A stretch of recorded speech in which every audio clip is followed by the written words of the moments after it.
Hey, what's going on, Dragon Ballers? Welcome back to another video. This time we have a deck profile for you guys on a leader that I've actually been liking a lot the past few weeks, the Iron Val Trunks leader. So we saw Marcel Russell actually get a top cut with this at one of the regionals recently, and it was just super impressive, especially in the SS3 format. It really inspired me. This is a leader I'd wanted to mess around with for a while, but couldn't really get a solid build together. But now with some inspiration from his build and some personal tweaks, I actually put this list together, and I've been liking it quite a lot. Especially in my testing versus Storm. This is the type of deck that is actually going to be very, very good as Storm is good.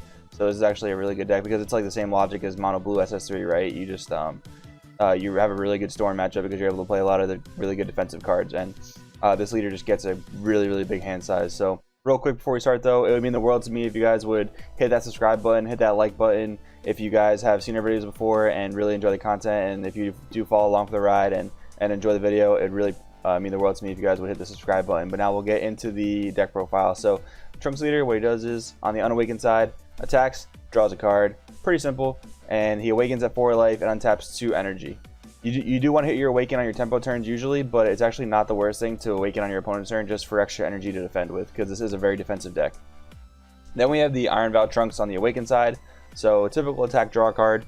At the end of your turn, if all of your energy is blue, you can restand 1 blue energy and a 3-drop or higher blue battle card. Kind of interesting that it allows you to restand some of your bigger threats, and it allows you to protect them very well, and that combos really well with the Sneak Attack Vegeta in the main board and the Piccolo Strategist, because they do have barriers, so when you restand them, it's very, very hard for opponent to kill them. So it's kind of protecting your plays every turn and allowing you to just keep putting on pressure. You can only charge blues in this deck though because of your leader's backside skill. If you charge anything that's not blue, his skill will effectively be dead, but we do play some off-color cards, and there's good reason for that I'll get to once we get into the profile. So we've got 2 Mass Saiyan as our overwhelm utility. A lot in like almost every other of my deck profiles, you guys will see the Scientist Fu as the utility overwhelm slot, but in this format we're coming into, I really feel like the Mass Saiyan is going to be a lot more pivotal, especially in a deck like this that draws so much on its own naturally. I feel like Mass Saiyan is really important for board control. The real name of this deck is just like whittling down your opponent's resources. So you're defending your life total, you're defending and saving off attacks, and then you want to control the board and control your opponent's hand size with some of the different board removal options and some of the hand control options. So Mass Saiyan to kind of wipe a board full of weenies, especially in like the announcer matchup, is really, really important. Then we have Legendary Flute. It's one of the best cards in blue, so we're playing the one of. It's really good comboed with like Energy Boosted Majin Buu or the Raging Spirit Son Gohan, so we keep the 1 in there. Then we have the 2 ZEN-OH button. This is actually a pretty spicy tech if I do say so myself. I'm giving it a shot right now. It's been pretty decent testing. I don't know if I'd play more than 2 though, because our leader does have access to untapping energy through his awaken ability. But you know, we do run a considerable amount of 10k combos in the deck, so sometimes I do want to untap all that energy in order to really defend really, really well with like the Raging Spirit Son Gohans and the Unbreakables. And because of the large hand tie this leader generates, it's not really the worst thing in the world to take the -1 for ZEN-OH button. And this format is kind of getting to a point where you can eat 1 hit by ZEN-OH buttoning to counter and then just afford to combo out, right? So if you ZEN-OH button, you can kind of bait your opponent into over comboing, and once you have all your energies untapped, you have a really high propensity to potentially combo out of that swing, especially if you have like a lot of Unbreakables and a lot of Raging Spirits. So I'm liking it so far. 2 is just kind of a flex spot to see how I like it going forward. It could go up, could go down depending on what happens with the format especially. Then we have the 4 Energy Boosted Majin Buu. Best turn 1 and turn 2 play in the deck realistically. Really good with Flute as well. 4 Whis Coercion. Nova Fuba in the main board. I feel like Whis Coercion is just a lot more important, especially with Announcer having really good late game bombs, and Mafubaing them doesn't allow you to remove them from the board, so Whis is just good enough. Mafuba is definitely in the sideboard though, for sure. Then we have the 4 Senzu Bean, best card in blue, really good. Gives this deck a really good Storm matchup, so we play it.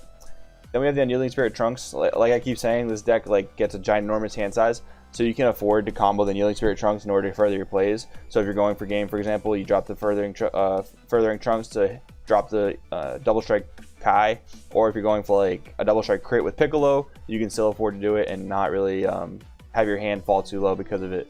That was really good. Boost Attack Piccolo. I just, personal preference, I don't prefer Kibito Kai just personally, but this deck does draw so much that maybe the Jocko-esque effect can be good in the aggro matchup. So if your area is very heavy in aggro, Kibito Kai may be something to consider, but I really just am a big fan of Boost Attack. Then we have the 4 Sneak Attack Vegeta.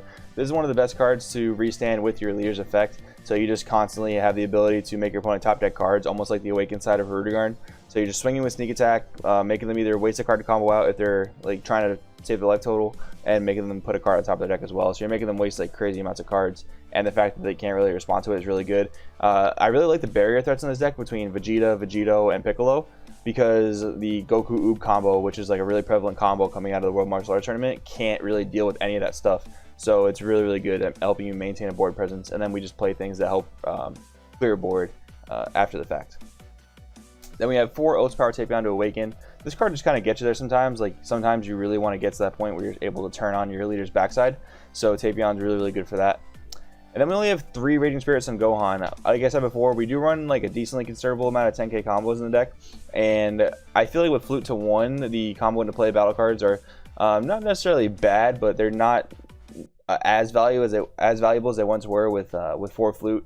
So I've been liking 3 so far. It's definitely there when you need it, but sometimes I would actually rather just drop the Unbreakable to draw more cards rather than to just like put the Vegeta Gohan on the board.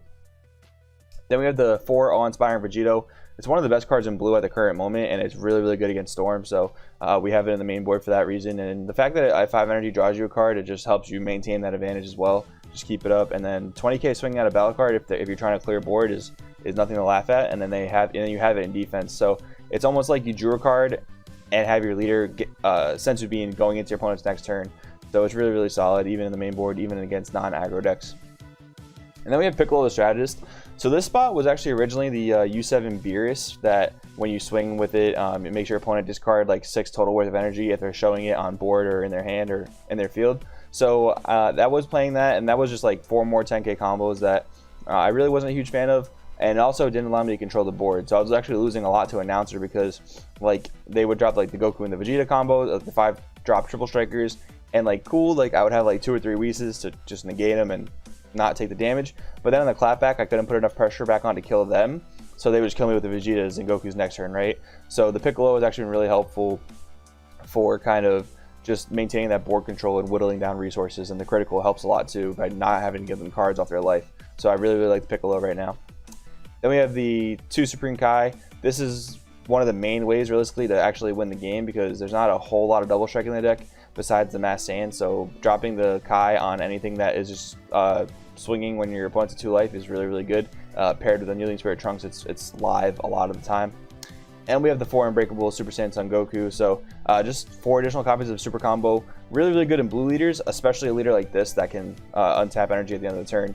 And I really like this leader a lot because it's basically just like a fair SS3. That fact that like SS3 does have a way to be balanced, and it's more, I guess, in a leader type like Trunks. You know, it does draw on the front side, which is really, really good, but it doesn't get like stupidly close to Awakening. It doesn't untap 3 energy, and it restricts you to having to play mono blue. So it's a really, really just a fair version of like something that SS3 could be like. So I think this card sets a good example for the game. I think it's actually a really, really good deck, and I think it's really good when aggro is really prevalent. So if aggro is prevalent in your area, or if you're going to a regional where you expect a lot of aggro to be played, I think this is a really, really good deck to counter that. So let me know what you guys think about the deck down in the comments below. Thank you guys for watching so much. Once again, if you really did enjoy the video, definitely consider hitting that subscribe button, hitting that like button.